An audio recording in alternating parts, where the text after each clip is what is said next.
Apply பண்ணாமலே job உங்களை தேடி வரணுமா? அதுக்கான ஆப் தான் டிக்விக். TickBig, a one go-to platform for all professionals, freelancers, students, brands and institutions. Rewrite your limits. Sign up now. மொத்தமாக surrender ஆகிட்டார் வைகோ. மறைந்த தலைவர் விஜயகாந்த் மனைவி பிரேமலதாவும் பிரேமலதா தம்பி சுதீஷும் உள்ளிட்ட ஒரு 4 பேர் போய் ஸ்டாலினை பார்த்து ஒரு ½ பேசினாங்க. கூட முதலமைச்சர் மனைவி துர்கா ஸ்டாலின், உதயநிதி எல்லாம் கூட இருந்தாங்க. முதலமைச்சர் உடல்நலம் குறித்து விவாதிக்க வந்தேன்னு சொன்னாங்க. இது வழக்கமான டைலாக். இது அங்கே அலைன்ஸ் கன்ஃபார்ம் ஆகிடுச்சுன்னு தான் சொல்கிறாங்க. திமுகவோட போகிற அலைன்ஸ் கன்ஃபார்ம் ஆகிடுச்சு. 2011 தேமுதிகவை உள்ளே சேர்த்ததால தான் ஜெயலலிதா வைகோ வெளியில் அனுப்புனாங்க. அது இப்போ ஏற்கனவே வைகோ வெளியில் போகிறாருன்னு தகவல் கடுமையாக பரவிட்டு இருக்கும்போது விழுந்தடிச்சுக்கிட்டு வைகோ இன்னைக்கு ஓடி இருக்காரு. ஒருபடி மேலே போய் மோர் லாயல் தான் த குயின்ன்ற மாதிரி கம்ப்ளீட் சரண்டர் ஆகிட்டார். என்னென்னமோ பேசினார். இவர் கட்சியிலேருந்து 3 பேர் அவர் இழுத்தார். அதெல்லாம் அவருக்கு பேச்சே இல்லை. அவரே பூந்தமல்லி கூட்டத்தில் பேசும்போது ஒரு மாதத்துக்கு முன்னால் மதிமுக இப்போ நடக்கக்கூடியதுக்கும் திமுகவுக்கும் சம்மந்தம் இல்லை, ஆனால் அந்த 3 பேர் போய் சேர்ந்தாங்கல்ல, அவங்கள அழைச்சிட்டு போனது செந்தில் பாலாஜி தான், மல்லை சத்யா தான் காரில் கூட்டு போனார்னாரு. திமுக காரணம் இல்லைன்னு முதல் சென்டென்ஸ் சொல்லிவிட்டு 2வது சென்டென்ஸ் செந்தில் பாலாஜி தான் 3 பேர் திமுகவில் சேர்ந்தது காரணம்னா, செந்தில் பாலாஜி யார்? அவர் என்ன எலான் மஸ்க் கட்சியோட தமிழ்நாடு பிரிவு தலைவரா? திமுக எப்படி இந்த பிளான் எக்ஸிக்யூட் பண்ணுறாங்க சார்? ஏன்னா ஜூலை 31 தினமலரில் ஒரு நியூஸ் வருது. ஏடிஎம்கே பிஜேபி கூட்டணியை தனிமைப்படுத்த திமுக வியூகம் அப்படின்னு சொல்லி ஒரு நியூஸ் வருது. அடுத்த நாளே பார்த்தீங்கன்னா ஓபிஎஸ் போய் மீட் பண்ணுறாரு, பிரேமலதா விஜயகாந்த் அவர்கள் சந்திக்கிறாங்க. ஒரு வாரம் முன்னாடி சீமான் அவர்கள் ஆல்ரெடி சந்திச்சிட்டாரு. இப்போ வைகோ அவர்களும் போய் சந்திக்கிறாங்க. இது எல்லாமே திமுக தலைமை மிக தெளிவாக கூட்டணி கட்சிகளுக்கு கொடுக்கக்கூடிய எச்சரிக்கை. லுக், கொடுக்கறத வாங்கிட்டு அமைதியாக இருங்க. இந்த ஆட்சியில் பங்கு, அதிகாரத்தில் பங்குலாம் ரொம்ப ஆசைப்படக்கூடாது. அப்படிலாம் ஆசை உங்களுக்கு வந்ததுன்னா நீங்களே முடிவு பண்ணிக்கோங்க. ஏன்னா எங்களுக்கு நிறையா ஆப்ஷன்ஸ் இருக்குது. உங்களுக்கு என்ன இருக்குன்றது உங்களுக்கே தெரியும். ஏடிஎம்கே பிஜேபி மட்டும்தான் நீங்கள் போக முடியும், வேறு எங்கேயும் நீங்கள் போக முடியாது. போனாலும் நீங்கள் ஜெயிக்க முடியாது. விஜய் கிட்டலாம் போனீங்கன்னா அவ்வளோ ஈஸி இல்லை. ஏன் சார் அவ்வளோ ஈஸி இல்லை? விஜய் கிட்ட போகிறது ஏன் அவ்வளோ ஈஸி இல்லை, அது அன்டெஸ்டட் ஓட் பேங்க் தானுங்க. அவர் ஓட்டை உடைப்பார், எல்லாம் கரெக்டு. விஜயால் இவங்களுக்கு லாபம் வரலாம், இவங்களால விஜய்க்கு என்ன லாபம் வரப்போகுது? இவங்களோட ஓட் பேங்க் என்னங்க நான் கேட்குறேன். அது சிபிஐக்கு 1%, சிபிஎம்முக்கு 1%, அது 2 கிட்டத்தட்ட ஒரே ஓட்டு தான். திருமாக்கு 0.98 1% ஓட்டு. ஆனால் திரும்ப அவர்களோட விஷயத்தில் நம்ம ஓட் பர்சன்டேஜ் வச்சு மட்டும் பார்க்க முடியாதுல்ல சார். இன்றைக்கி பல இடங்களில் இருக்கக்கூடியவங்க தலித் மக்களாக இருக்கட்டும், சிறுபான்மையினர் மக்களாக இருக்கட்டும், நாங்கள் விசிகே இருக்கிறதுனால தான் திமுக ஓட்டு போடுறோம்னு சொல்கிறாங்களா சார்? அவங்க அப்படி உறுதியாக நீங்கள் எலெக்ஷன் டைமில் சொல்லுவாங்களா? பிஜேபி பிரதான எதிரியாக விஸ்வரூபம் எடுத்து நிற்கும்போது திரும்ப திமுகவோட நிற்கலன்னா தேமுதிக பார்த்துட்டு போயிருக்காங்க. பிரேமலதா விஜயகாந்த் அவர்கள் பார்த்துட்டு போயிட்டு இருக்காங்க. இன்னைக்கு வைகோ இவர் ஒரு கட்டம் நீங்கள் சொன்ன மாதிரி கம்ப்ளீட்டாக சரண்டர் ஆகிட்டாரு. இப்படி இருக்கும்போது இப்போ திமுக என்ன முடிவு எடுப்பாங்க? இவங்க 2 பேர்த்தையுமே உள்ளே கொண்டு வர முடியாதுல்ல சார். ஒருவேளை எடப்பாடி பிஜேபி எப்படியாவது இவங்க எல்லாத்தையும் கொண்டு வந்துருவாங்க, தேமுதிக பாமகவை அவங்க எப்படி ஏடிஎம்கே மிரட்டி பண்ணி வச்சாங்களோ அது மாதிரி தேமுதிகவையும் பாமக உள்ள கொண்டு வந்துருவாங்க, அந்த தைரியத்தில் இருக்காரா? அந்த தைரியத்துலலாம் இருந்தாருன்னா அவரை மாதிரியான ஒரு விவரம் அறியாதவர்கள் யாருமே இருக்க முடியாது. முதல்ல அதிமுகவை ஜெயிக்க வைக்கணும்னு பிஜேபி பெரிய ஆர்வம் காட்டவே இல்லை.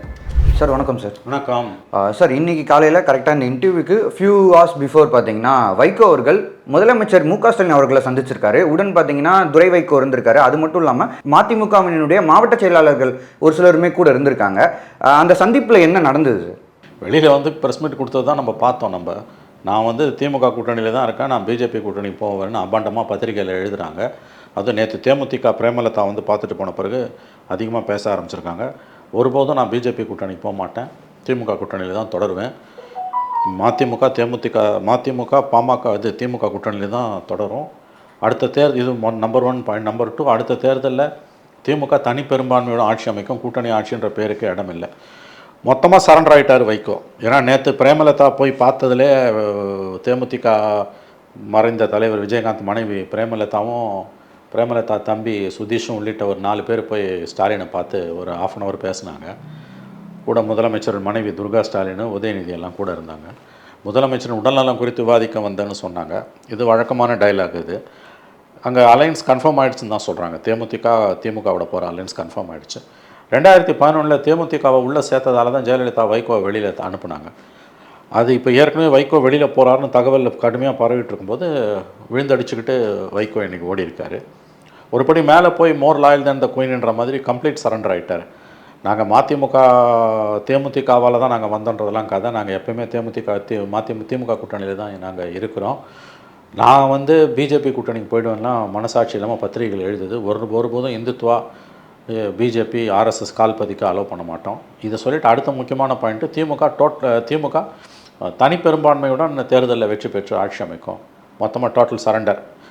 என்னென்னமோ பேசினார். இவர் கட்சியிலேருந்து 3 பேர் அவர் இழுத்தார். அதெல்லாம் அவருக்கு பேச்சே இல்லை. அவரே பூந்தமல்லி கூட்டத்தில் பேசும்போது 1 மாதத்துக்கு முன்னால் மதிமுக இப்போ நடக்கக்கூடியதுக்கும் திமுகவுக்கும் சம்மந்தம் இல்லை, ஆனால் அந்த 3 பேர் போய் சேர்ந்தாங்கல்ல, அவங்கள அழைச்சிட்டு போனது செந்தில் பாலாஜி தான், மல்லை சத்யா தான் காரில் கூட்டு போனார்னாரு. செந்தில் பாலாஜி திமுக காரணம் இல்லைன்னு முதல் சென்டென்ஸ் சொல்லிவிட்டு 2வது சென்டென்ஸ் செந்தில் பாலாஜி தான் 3 பேர் திமுகவில் சேர்ந்தது காரணம்னா, செந்தில் பாலாஜி யார் அவர் என்ன எலான் மஸ்க் கட்சியோட தமிழ்நாடு பிரிவு தலைவரா? தமிழ்நாட்டில் திமுகவில் முக்கியமான ஒரு தலைவர் மேற்கு மண்டலத்தில். முதல் வாக்கியம் திமுக காரணம் அல்ல, 2வது வார்த்தை செந்தில் பாலாஜி தான் அழைச்சிட்டு போகிறாருன்னு தெரிஞ்சு போச்சு. வைகோக்கு கட்சியில் யாரும் கிடையாது, மகனும் அப்பாவும் மட்டும்தான். முகமறிஞ்ச மல்லை சத்தியம் வெளியில் போயிட்டார், போகாமல் உள்ளே போகிறாரா இருக்காரான்னு அவருக்கே தெரியல. இதை இன்னைக்கு கூட உண்ணாவிரதம் வச்சுருக்காரு. அவர் உண்ணாவிரதத்துக்கு ஒரு பக்கம் போலீஸ் அனுமதி கொடுக்குது, இன்னொரு பக்கம் வைகோ ஸ்டாலினை பார்த்து பேசுகிறாரு. துரைசாமி உள்ளிட்ட தலைவர்கள் 8 பேர் திமுகவில் சேர தயாராக தான் இருக்காங்க. ஆல்ரெடி மதிமுக எம்எல்ஏக்கெல்லாம் உதயசூரன் சின்னத்தில் தான் நிற்கிறாங்க. இதுக்கு மதிமுகவை திமுகவோட மெர்ஜ் பண்ணிட்டு போயிடலாம், பிரச்சனையே கிடையாது. இன்றைக்கு அவர் பார்த்தது என்பது கம்ப்ளீட் சரணாகதி. ஏற்கனவே சீமான் பார்த்தாரு, பிரேமலதா பார்த்தாங்க, ஓபிஎஸ் பார்த்தாரு, இன்றைக்கி வைகோ பார்த்துருக்காரு. ஸோ தெளிவாக திமுக காய்களை நகர்த்துகிறது. அதிமுக பிஜேபி கூட்டணி பக்கம் யாரும் போய்விடக்கூடாது, அவங்கள பிரித்து தனியாக நிற்க வைக்கிறதுல ரொம்ப தெளிவாக இருக்காங்க அவங்க. திமுக எப்படி இந்த பிளான் எக்ஸிக்யூட் பண்ணுறாங்க சார்? ஏன்னா ஜூலை 31 தினமலரில் ஒரு நியூஸ் வருது, ஏடிஎம்கே பிஜேபி கூட்டணியை தனிமைப்பு எடுத்த திமுக வியூகம் அப்படின்னு சொல்லி ஒரு நியூஸ் வருது. அடுத்த நாளே பார்த்தீங்கன்னா ஓபிஎஸ் போய் மீட் பண்ணுறாரு, பிரேமலதா விஜயகாந்த் அவர்கள் சந்திக்கிறாங்க. ஒரு வாரம் முன்னாடி சீமான் அவர்கள் ஆல்ரெடி சந்திச்சிட்டாரு, இப்போ வைகோ அவர்களும் போய் சந்திக்கிறாங்க. ஸோ எப்படி இந்த காய்களை எப்படி திமுக நகர்த்துறாங்க? ஆமாங்க, ஏடிஎம்கே பிஜேபி அலையன்ஸ் ஜெல் ஆகவே இல்லை, அது டேக் ஆஃபே ஆகலை. கடைவிரித்தேன் கொள்வார் இல்லைன்ற கதை தான் 2 பேருக்கும். ஏப்ரல் 11 கரெக்டாக 4 மாதத்துக்கு முன்னால் அமித்ஷா அறிவித்த அந்த கூட்டணியில் ஒரு கட்சி கூட சேரலை. லெட்டர் பேட் கட்சிங்க கூட அந்த கூட்டணியில் போய் சேரலை. 2வது ஏடிஎம்கேவை பலவீனப்படுத்துகிற மாதிரி தொடர்ந்து பிஜேபி பேசுது. அமித்ஷா பேசுகிறாரு, அண்ணாமலை பேசுகிறாரு. ஏடிஎம்கேக்குள்ளேயும் இந்த அலையன்ஸ் ஜெல்லாவில் 70%-லேருந்து 80% அதிமுக தொண்டர்கள்கிட்டையும் வாக்காளர்கள் மத்தியிலையும் இந்த அலையன்ஸ் பிடிக்கல, பிஜேபியை பிடிக்கல யாருக்குமே. அதனால தான் இந்தியாவிலே பெரிய கட்சி பிஜேபி, 17 மாநிலங்கள் ஆட்சியில் இருக்க கட்சி, மத்தியில் ஆட்சியில் இருக்க கட்சி. இன்னொரு பக்கம் அதிமுக தமிழ்நாட்டை 32 வருஷம் ஆண்ட கட்சி. 2 பேரும் சேர்ந்தும் ஆள் இல்லாமல் தான் விஜய்க்கு அழைப்பு விடுத்தாங்க. இன்னும் எல்லோரும் வரணும்னாங்க. ஒருத்தர் கூட போய் சேரல, சீண்டலை. இன்னொன்று தெளிவாக திமுக புரிஞ்சுக்கிச்சு, இவங்களை துண்டு துண்டாக இவங்க கூட சேர வாய்ப்புள்ள கட்சிகளை பிரித்து தனியாக நிற்க வைக்கணும். இப்போ நாம் தமிழர் அதுக்கு தான் கூப்பிட்டு பேசினது. முகாமுத்து மறைவுக்கு போய் பார்த்தான்றதெல்லாம் கதை அளக்குறாங்க. அதே மாதிரி பிரேமலதா நான் முதலமைச்சர் உடல்நலம் விவாதிச்சான்றது காதில் பூ சுற்றுற வேலை. இதெல்லாம் இவங்கெல்லாம் யார், எப்பேற்பட்ட அரசியல்வாதிகள்ன்றது மக்களுக்கு ரொம்ப நன்றாகவே தெரியும். 2வது திமுக எப்படிப்பட்ட கட்சின்றதும் மக்களுக்கு எல்லாம் தெரியும். அரசியல் இல்லாமல் ஒரு அணுவும் திமுக விஷயத்தில் நகராது. திமுக பொறுத்த வரைக்கும் காலையில் 7 மணிக்கு வாக்கிங்கில் பார்க்குறாரு, சாயங்காலம் 5 மணிக்கு கூப்பிட்டு பார்க்குறாருன்னா எவ்வளோ முக்கியத்துவம் ஓபிஎஸ்க்கு. 4வது இன்றைக்கி மதிமுக. ஒரு 10 நாளில் சீமானு, பிரேமலதா, ஓபிஎஸ், வைகோ. இது இன்னொன்று பார்த்தீங்கன்னா நல்லா இது திமுக கூட்டணியிலேயே 6 வருஷமாக இருக்க கூட்டணி கட்சிகள், 3 தேர்தலில் இருந்த கூட்டணி கட்சிகளுக்கும் ஒரு கடும் எச்சரிக்கை. கொடுக்குற சீட்டை வாங்கிட்டு பேசாமல் இரு, இல்லைன்னா நீங்கள் போகிறத பற்றி எங்களுக்கு எந்த விதமான கவலையும் கிடையாது. அதுதான் இன்றைக்கி அங்கே இருக்கக்கூடிய நிலைமை. நீங்கள் இந்த தனியாக ஆட்சியில் பங்குன்னு விசிகா கேட்குறது, காங்கிரஸ், சிபிஎம், இந்த 3 பேருக்குமான கடும் எச்சரிக்கை, இன்க்ளூடிங்கான காங்கிரஸுக்கும் எச்சரிக்கை தான். குறிப்பாக சிபிஎம்முக்கும் விசிகாக்கும், 3வது காங்கிரஸுக்கு. ஒழுங்காக இருங்க, இல்லைன்னா நீங்கள் உங்கள் பாதையை பார்த்துக்கலாம், எங்களுக்கு ஆள் இருக்குது, உங்களை நம்பி நாங்கள் இருக்கேன்னு நினைக்காதீங்க, எங்களை மிரட்டலான்னு நினைக்காதீங்க. ஏன்னா இன்றைக்கி வைகோ தெளிவாக ஒரு பாயிண்ட் சொல்கிறார்ல, நாங்கள் திமுக கூட்டணியில் தொடர்றோன்றதோடு நிறுத்தியிருந்தால் கூட பரவாயில்ல, திமுக தனித்த ஆட்சி அமைக்கும், கூட்டணி ஆட்சியெல்லாம் தமிழ்நாட்டு மக்கள் விரும்ப மாட்டாங்கன்ற தொனியில் அவர் பேசுகிறார். திமுக தனித்த ஆட்சி அமைக்கும்னு பேசுகிறதோட அர்த்தம் என்ன, மற்ற கூட்டணி கட்சிகளுக்கு கொடுக்குற வாணிங்க. இது பாருங்கள், நான் எப்படி சரண்டர் ஆனானா நீங்களும் சரண்டர் ஆகிடுங்க, கொடுக்குறத வாங்கிட்டு போயிடுங்க, ரொம்பலாம் ஆசைப்படாதீங்கன்னு அவர் விசிகாக்கும் சிபிஎம்முக்கும் சொல்கிறார். நான் கூட சீட்டு கேட்போன்ற கோஷம்லாம் இனிமேல் அடங்கிடும். எல்லா கூட்டணி கட்சிகளையும் திமுக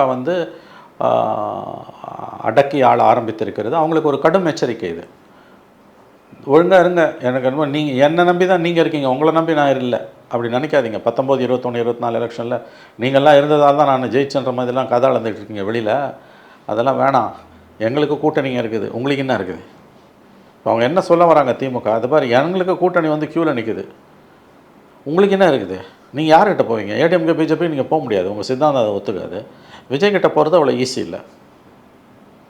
அதனால் இந்த முயற்சி சீமானை பார்த்தது, பிரேமலதாவை பார்த்தது, ஓபிஎஸ்ஸை பார்த்தது, வைகோவை பார்த்தது, இது எல்லாமே வந்து திமுக தலைமை மிக தெளிவாக கூட்டணி கட்சிகளுக்கு கொடுக்கக்கூடிய எச்சரிக்கை, லுக் கொடுக்கறத வாங்கிட்டு அமைதியாக இருங்க. இந்த ஆட்சியில் பங்கு, அதிகாரத்தில் பங்குலாம் ரொம்ப ஆசைப்படக்கூடாது. அப்படிலாம் ஆசை உங்களுக்கு வந்ததுன்னா நீங்களே முடிவு பண்ணிக்கோங்க. ஏன்னா எங்களுக்கு நிறையா ஆப்ஷன்ஸ் இருக்குது. உங்களுக்கு என்ன இருக்குன்றது உங்களுக்கே தெரியும். ஏடிஎம்கே பிஜேபி மட்டும்தான் நீங்கள் போக முடியும், வேறு எங்கேயும் நீங்கள் போக முடியாது. போனாலும் நீங்கள் ஜெயிக்க முடியாது. விஜய் கிட்டலாம் போனீங்கன்னா அவ்வளோ ஈஸி இல்லை. ஏன் சார் அவ்வளோ ஈஸி இல்லை? விஜய் கிட்ட போகிறது ஏன் அவ்வளோ ஈஸி? இல்லை அது அன்டெஸ்டட் ஓட் பேங்க் தானுங்க. அவர் ஓட்டை உடைப்பார், எல்லாம் கரெக்டு. விஜயால் இவங்களுக்கு லாபம் வரலாம், இவங்களால விஜய்க்கு என்ன லாபம் வரப்போகுது? இவங்களோட ஓட் பேங்க் என்னங்க நான் கேட்குறேன். அது ஒன்று இருக்குல்லங்க, 1%ங்க சிபிஐ சிபிஎம்முக்கு 1%. சிபிஐக்கு 1%, சிபிஎம்முக்கு 1%. அது ரெண்டு கிட்டத்தட்ட ஒரே ஓட்டு தான். உங்களுக்கு தெரியும், தனித்தனி ஓட்டு கிடையாது. மொத்தமே 2 பேருக்கு சேர்த்து 1% ஓட்டு தான். திருமாக்கு 0.98 1% ஓட்டு. ஆனால் திரும்ப அவர்களோட விஷயத்தில் நம்ம வந்து ஓட் பர்சன்டேஜ் வச்சு மட்டும் பார்க்க முடியாதுல்ல சார். இன்றைக்கி பல இடங்களில் இருக்கக்கூடியவங்க நாங்கள் தலித் மக்களாக இருக்கட்டும், சிறுபான்மையின் மக்களாக இருக்கட்டும், நாங்கள் விசிகே இருக்கிறதுனால தான் திமுக ஓட்டு போடுறோம்னு சொல்கிறாங்களே சார் அவங்க. அப்படி உறுதியாக நீங்கள் வந்து எலெக்ஷன் டைமில் சொல்லுவாங்களா? பிஜேபி பிரதான எதிரியாக விஸ்வரூபம் எடுத்து நிற்கும்போது திரும்ப வந்து திமுகவோட நிற்கலைன்னா, திமுக பிடிக்கும் நல்லவர் தாங்க, ஆனால் வந்து பிஜேபி ஏடிஎம்கே தோக்கடிக்கணும்னா அது திமுக போட்டால் தாங்க முடியும், விசிகாவுக்கு போட முடியாதுங்க அப்படின்ற முடிவுக்கு வந்துடுவாங்க. அந்த ரிஸ்க் இருக்குது. டாக்டிக்கல் ஓட்டிங் அது பேர். இப்போ விஜயோட சிக்கலே தானே. அண்ணா திமுகவோட பிஜேபி சேராமல் இருந்ததுன்னா விஜய்க்கு நிறையா ஓட்டு போயிருக்கும், சிறுபான்மையினர் ஓட்டு. திமுக பிடிக்காதவன் இன்றைக்கி திமுகவை பிடிக்காட்டி கூட மனசை கல்லாக்கிக்கிட்டு அவன் திமுகவுக்கு தான் போட்டாகணும். ஏன்னு கேட்டிங்கன்னா ஆப்ஷன் விஜய்க்கு போட்டால் பிஜேபி வந்துடும். அது டைரெக்டாகவே நீ பிஜேபி ஓட்டு போயிடலாம் ஏடிஎம்கே அலையன்ஸ்க்கு. இங்கே தான் வந்து மாட்டிக்குது. ஏடிஎம்கே பிஜேபியோட போனதோட ஒரு விளைவு விஜயோட வாக்கு வங்கி அடிப்படுது சிறுபான்மையின மக்கள் மத்தியில் போகுது. அவங்களுக்கு பிரதான எதிரி திமுகங்க. திமுக வரக்கூடாதுன்னா நான் யாருக்கு ஓட்டு போடணும்? சாரி, அவங்களுக்கு பிரதான எதிரி பிஜேபி வரக்கூடாதுன்னா யாருக்கு ஓட்டு போடணும்? திமுக காங்கிரஸ் கூட்டணிக்கு தான் ஓட்டு போடணும். ஆனால் எனக்கு திமுகவை பிடிக்கல, எனக்கு ஆப்ஷன் விஜய் இருக்கார், அசம்பிளி எலெக்ஷன் தானே ஒன்றும் ஆகிடாது, போட்டு பார்க்கலான்னு நான் ஒரு நினைப்பில் இருந்தேன். ஆனால் இப்போ பிஜேபி ஏடிஎம்கே அலையன்ஸ் வந்தோன்னா ஐயோ இப்போ விஜய்க்கு போட்டோன்னா அது விரயம் ஆகிடும் அந்த ஓட்டு. அது பிஜேபி அண்ணா திமுக பிஜேபி ஏடிஎம்கேக்கு லாபம் ஆகிடும். திமுக தோக்கடிக்கப்பட்டதுன்னா இப்போ இருக்க ஃப்ரீடம் கூட நமக்கு இருக்காது. இந்த பயம்தான் திமுகவை நோக்கி சிறுபான்மையினர் வாக்குகளை உந்தி தள்ளுது. திமுக ரொம்ப அட்வான்டேஜஸ் பொசிஷனில் இருக்குது. இந்த அட்வான்டேஜ் வந்து ஸ்டாலின் தான் லக்கியஸ்ட் சிஎம் நான் சொல்லுவேன், அதுதான் உண்மை. இந்த அட்வான்டேஜ், இந்த அதிர்ஷ்டம் கலைஞர் கூட, கருணாநிதி கூட இருந்தது கிடையாது. அதை தான் இப்போ வந்து திமுக ரொம்ப சாதுரியமாக பயன்படுத்திக்குது. இப்போ சீமானு, பிரேமலதா, ஓபிஎஸ் எல்லாம் கூப்பிட்டு பேசுனதோட விளைவு வைகோ ஓடி வர்றாரு. இவ்வளோ நாள் இல்லாத வைகோ இப்போ என்னங்க வராரு? அதுவும் அவ்வளோ தெளிவாக ஆட்சியில் பங்கு வேணும், அதெல்லாம் பேச வேண்டிய அவசியம் உங்களுக்கு என்ன வந்தது சார்? அதுலேருந்து தான் பிரச்சனை ஆரம்பிச்சது. துரை வைகோ வந்து ஆட்சியில் பங்கு வேணும், 12 சீட்டு வேணும்னு கேட்டார். இன்னைக்கு எதுவுமே அதை பற்றி பேசாமல் இன்னைக்கு ஃபைனலைஸ் பண்ணிட்டு போயிட்டாங்க கூட்டணி. ஆமாம், நாங்கள் சரண்டர் ஆகிட்டு போயிட்டாரு. அது இல்லாமல் வெளியில் வந்து நான் கூட்டணி ஆட்சிலாம் கிடையாது, அப்சல்யூட் மெஜாரிட்டியோட திமுக அதிகாரத்தில் பங்கில் வைக்கும். வெக்கமாக இல்லை இப்படி சொல்கிறதுக்கு வைகோவுக்கு. 32 வருஷத்துனால கட்சி ஆரம்பிக்கும். இவரை நம்பி செத்தவன் எத்தனை பேர்? ஒளிச்சின் செத்தவன் 10 பேர்.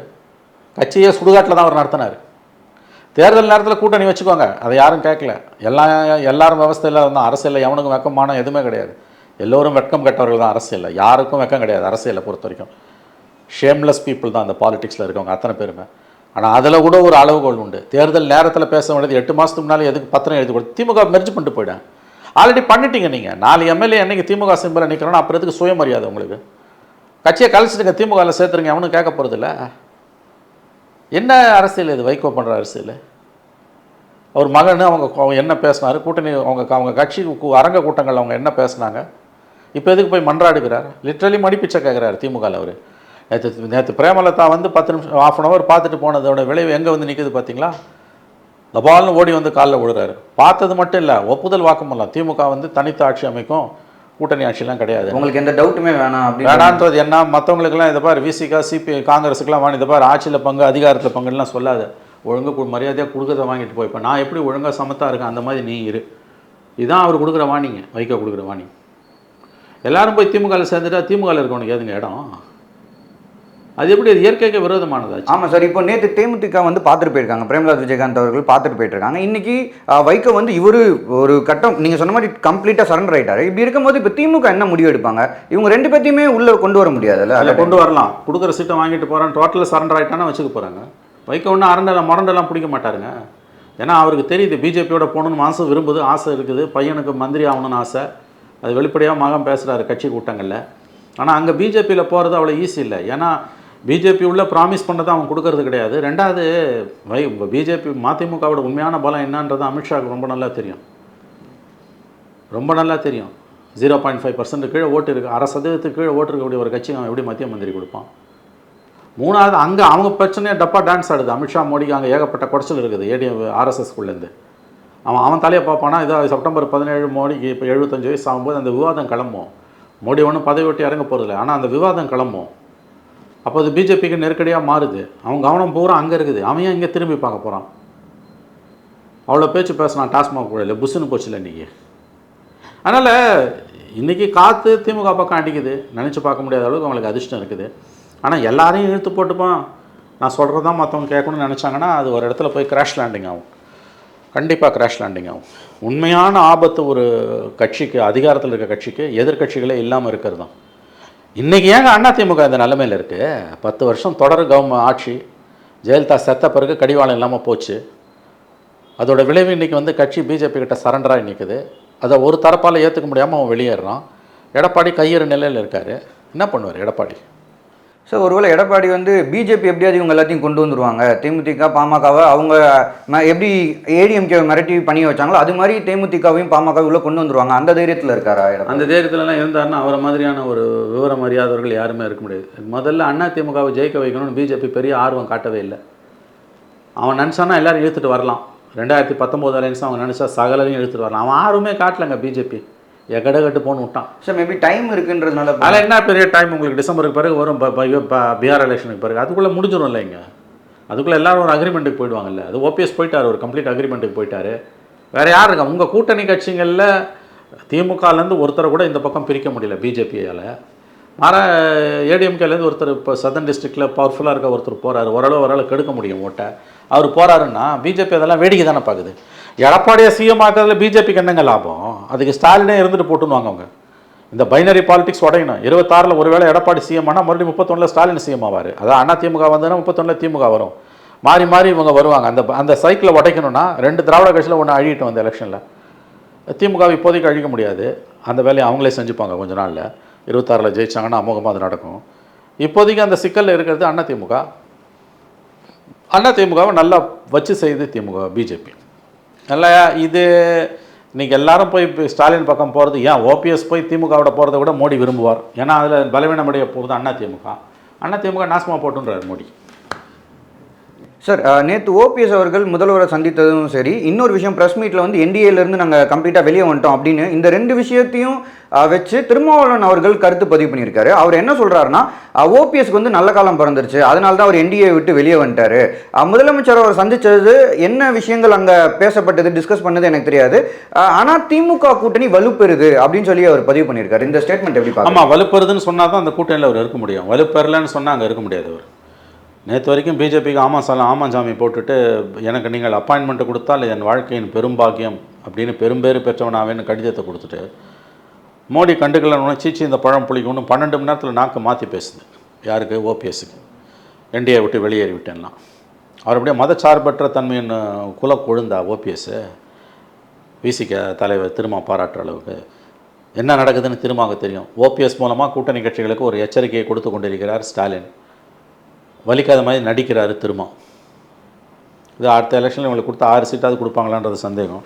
கட்சி வரைக்கும் லாபம்னு போக வேண்டியதான், மீறி எங்கே போக. அதனால் இது வந்து இப்போ போய் வந்து லாலி போடுறது, திமுகவை புகழ்ந்து பேசுகிறதுன்றதெல்லாம் வந்து இது கூட்டணியில் இருக்கிறதால கொத்தடிமைகளோட குணாம்சம் இது. அப்படி தான் இதை நம்ம பார்க்கணும். கொத்தடிமையாக தானே இருக்கீங்க கூட்டணியில். இன்னொரு கட்சியிலேருந்து வராரு அவர். அங்கே ஒன்று இவர் ஒன்று கொள்கை தங்கம் கிடையாது ஓபிஎஸ். மோடியே அவரை சேர்த்துக்கல இல்லையா? மோடியே சேர்த்துக்காத ஒருத்தரை நீங்கள் எழுத்து போட்டுக்கிறீங்க. இன்றைக்கி அவர் என்ன மதச்சார்பின்மை கொள்கை பிடிக்காமல் வந்தாரா? நான் கேட்குறேன். அவரை மதிக்கலன்னு தானே வந்தார். கொள்கை பிடிக்கலன்னு வந்தாருன்னா நீ சிலாகிக்கலாம் இல்லையா? அவர் இது என்ன பெருசாக நீங்கள் வந்து இதில் பாராட்டுறதுக்கு என்ன இருக்குது? தப்பித்து விட்டார்னு பேச உங்கள் கதை என்ன சார்? திரும்பவும் கேட்குறேன். கொடுக்குற எலெக்ஷனில் சீட்டு வாங்கிட்டு போனோம். எல்லா கூட்டணி கட்சிகளுக்கும் தான் தொடர்ந்து எச்சரிக்கை கொடுக்குறாரு வைகோ இது ஸ்டாலின். இவன் தெரியும், திரும்ப தெரியும், வலிக்காத மாதிரி நடிக்கிறார். அடுத்தடுத்து இந்த மாதிரி அரசியல் மற்ற கட்சியை சேர்ந்த அரசியல் தலைவர்கள் இந்த அளவுக்கு திமுக கிட்ட வந்து முதல்வரை சந்திக்கிறது இதெல்லாம் வந்து ஒரு காரணம் இருக்கும்ல சார்? இதுதான் மெயின் ரீசன், இதனால தான் இவ்வளவும் நடக்குதுன்னா நீங்கள் பிஜேபியை பிடிக்கலங்க, அவ்வளோ பிஜேபியை பிடிக்கல, பிஜேபி அரவணைக்க மறுக்கிறான், நான் வந்தாலும் வேணான்றான், சரண்டர் ஆனார் ஓபிஎஸ் வேணான்றான், காலைல விடுறவனையும் ஏற்றுக்க மாட்டேன்றான், காலைல விடுறோம் எங்களை கட்சியில் சேர்த்துக்கோன்னு அதிமுக ஓபிஎஸ் ஆள் சொல்கிறான், எடப்பாடி காதலியே வாங்க மாட்டேன்றாரு. ஒரே மாதத்தில் 5 தடவை ஓபிஎஸ்க்கு அப்பாயின்மெண்ட் கொடுத்த மோடி இன்றைக்கி அவரை கண்டுக்க மாட்டேன்றாரு, சீண்ட மாட்டேன்றாரு. அப்போ திமுக என்ன பண்ணுறோம், வாங்க இந்த பக்கம் வாங்க, மைக்ரோ லெவலில் ஓபிஎஸ் வச்சு ஜாதி ஓட்டை வாங்கலாம், சின்ன சின்ன விஷயங்களில் அதிமுகவில் இருக்க பிரச்சனைகளை தூண்டி விடலாம். ஸோ தெளிவாக தான் ஸ்டாலின் காயை நகர்த்துறாரு. அதிகாரம் கையில் இருக்குது, அதிகாரத்தை அவர் பயன்படுத்த வேண்டிய அளவுக்கு பயன்படுத்துகிறாரு. மலைபோல் பணம் இருக்குது, பண குவியல் இருக்குது, வரப்போகிறான் எல்லா கட்சியும். கையெழுத்து போட்டாலே சீட்டு ஜெயிச்சோன்ற கதை தானே அவங்களுக்கு. நல்லா அவங்கள பொறுத்த வரைக்கும் இது வந்து நேரம் நல்லா இருக்குது அவங்களுக்கு. மீடியா அவங்க கையில் மொத்தமாக குத்தகை எடுத்திருக்காங்க. பிஜேபி கோதி மீடியாமல் இங்கேயும் கோதி மீடியா, மடியில் இருக்க மீடியா, அங்கே இருக்க மீடியா மோடிக்கு சரண்டர், இங்கே இருக்க மீடியா ஸ்டாலினுக்கு சரண்டர். என்ன காரணத்தின் அடிப்படையில் ஓபிஎஸ் நீங்கள் சந்திப்பீங்க? நீங்கள் வந்து குசல விசாரிக்கிறதுலாம் ஒரு பக்கம் இருக்கட்டும், அவருக்கு எதிராக நீங்கள் எவ்வளோ ஊழல் குற்றச்சாட்டை கவர்னர்கிட்ட கொண்டு போய் கொடுத்தீங்க? இவ்வளோ பெரிய வால்யூம் கொடுத்தீங்கல்ல ஓபிஎஸ்க்கு எதிராக ஊழல் குற்றச்சாட்டு கவர்னர்கிட்ட. நாங்கள் ஆட்சிக்கு வந்தோன்னா ஓபிஎஸ் இபிஎஸ் உட்பட 13 மந்திரிங்க மேலே வந்து ஊழல் வழக்கில் கைது செஞ்சு சிறையில் அடைப்போம், சிறப்பு நீதிமன்றம் அமைச்சு அவங்கள தண்டிப்போன்னு சொன்னீங்கல்ல, என்னாச்சு அதெல்லாம்? அப்புறம் எடப்பாடியை எதிர்த்தானா அவன் திமுக நல்லவன், அவ்வளோதான். ஓபிஎஸை பொறுத்த வரைக்கும் கையேற நிலையில் இருக்கார், எந்த பக்கமும் போக முடியாது அவரால். கையில் எது கிடைச்சாலும் அவருக்கு லாபம். விஜய்க்கு தூண்டில் விட்டு பார்த்தாது, விஜய் சீன்றதா இல்லை, திமுக அள்ளி கொள்ளுகிறது அவரை, அவ்வளோதான். பணம் தான், சாகலமும் பணம் தான். நீங்களும் நானும் தான் முட்டாள்தனமாக பேசிகிட்ருக்கோம். பணத்தை கோடியாக கொள்ளடிக்க வேண்டியது, அதை காப்பாற்றுறதுக்கு அரசியல். எவன் கூட வேணால் சேருவான். அதுக்கு அவன் அதிமுக காட்டினா கூட பெட்ரு. உங்களுக்கு வந்து அவனை பொறுத்த வரைக்கும் அதிகாரம், பணம், கொள்ளையடிக்கணும், அவ்வளோதான். இவங்க திராவிட மாடலு சமூக நீதினு பேசிட்டு விதவிதமாக ஏமாற்றிட்டு இவங்க கொள்ளடிக்கிறாங்க. கக்கூசு கழுவுறதுக்கு கான்ட்ராக்ட் 1000 கோடி, 100 கோடி, 1000 சென்னை கார்பரேஷனில் பார்த்துருப்பீங்க, 1000 கோடி ஊழல், 1000 கோடி ஊழல், கக்கூசு ஊழல். பேசுகிறதுக்கு ஒரு நாதி இல்லை. ஒவ்வொரு உள்ளாட்சி அமைப்புகளையும் புழுத்து நெல்லிது ஊழல். உள்ளாட்சி அமைப்புகளில் இருக்க எல்லா உள்ளாட்சி அமைப்புகளையும் கண்ட்ரோல் பண்ணுறது திமுக மேயர்கள், திமுக மாவட்ட திமுக டெப்டி மேயர், திமுக நகரசபை தலைவர், திமுக டவுன் பஞ்சாயத்து தலைவர் தான். அங்கே அத்தனை கிட்டத்தட்ட பெரும்பாலான திமுக பஞ்சாயத்துகள், மாநகராட்சிகளில் திமுக கவுன்சிலர்களே அவங்க மேயருக்கு எதிராக திரும்பி நிற்கிறாங்க. வெள்ளமாக, கங்கை வெள்ளமாக கரை புரண்டு ஓடுது ஊழல். அதுவும் கடைசி 10 மாதம் வந்து ஸ்லாக் ஓவர் மாதிரி 10 ஓவரில் ஆடுற மாதிரி ஆடிக்கிட்டு இருக்காங்க. மூழ்கி முத்து எடுத்துக்கிட்டு இருக்காங்க ஊழலில். கேட்குறதுக்கு நாதி இல்லை. எதிர்கட்சியும் கொலாப்ஸு, மீடியா டோட்டல் சரண்டரு. புதிய கூட்டணி உருவாகலாம் வாய்ப்பு இல்லையா சார்? இப்போது ஓபிஎஸ், விஜய், அன்புமணியோட பாமக, இது மாதிரி ஒரு தேமுதிக, இந்த கூட்டணி உருவாகிறதுக்கான வாய்ப்புகள்? ஏங்க 2 பேர் சரண்டர் ஆகிட்டாங்க. தேமுதிக சரண்டர் ஆகிட்டான், ஓபிஎஸ் சரண்டர் ஆகிட்டார். அவங்கள எதுக்கு நீங்கள் மறுபடியும் பேசுகிறீங்க? ஏதோ இது வரைக்கும் அவங்க முடிவு எடுக்காமல் இருக்குது. நேற்று சந்திப்பில் எல்லாம் முடிஞ்சு போச்சு. ஃபார்மாலிட்டிஸ் தான் அனௌன்ஸ் பண்ணணும். பிரித்து நிற்க விசிக்கே வராது. அவங்க நிற்கிறாங்க, 2 கம்யூனிஸ்ட்டு வர மாட்டாங்க. மற்ற யார் இருக்கா அவங்களுக்கு? ஷோமியா சிங்கிள் பர்சனாலிட்டி. அவன் பொலிட்டிக்கல் லீடராக இருக்கணும்னு அவசியம் இல்லை. சோஷியல் ஆக்டிவிஸ்ட்டாக இருக்கலாம், பெரிய ஜேர்னலிஸ்ட்டாக இருக்கலாம். எதிர்கட்சி ஒற்றுமையை பற்றி பேசுகிறதுக்கு எவனா ஒருத்தன் இருக்கானா? கிடையாது. எல்லாரையும் திமுக விலைக்கு வாங்கணும்னு நினைக்கிது. அதில் ஓரளவு வெற்றியும் பெற்றுட்ருக்குது. Micro level management. எவன் பேசுகிறானோ அவனை காசால் அடி. சகலரையும் வளைச்சிக்கிட்டு இருக்காங்க காசால், அவங்ககிட்ட இருக்க பணத்தால். ஆல்ரெடி ஃபுட்போர்டில் தொங்குறாங்க, உள்ள ஆளே இல்லை, இன்றைக்கே இடம் கிடையாது. ஆனால் இது மறுபடியும் சொன்னால் சீமான், பிரேமலதா, ஓபிஎஸ் சந்திப்பு திமுகவில் உள்ள கூட்டணி கட்சிகளான குறிப்பாக சிபிஎம் அண்ட் விசிகாக கொடுக்குற வார்னிங். ஒழுங்காக இருங்க, இல்லைனா நீங்கள் தாராளமாக உங்கள் பாதையை பார்த்துக்கலாம், நாங்கள் எங்கள் பாதையை பார்த்துக்கணும். சார், நிறைய முக்கியமான விஷயங்கள் எங்களோட ஷேர் பண்ணிங்க சார். நேரம் இருந்ததுக்கு நன்றிங்க சார். அப்ளை பண்ணாமலே ஜாப் உங்களை தேடி வரணுமா? அதுக்கான ஆப் தான் டிக்பிக். TickBig, a one go-to platform for all professionals, freelancers, students, brands and institutions. Rewrite your limits. Sign up now.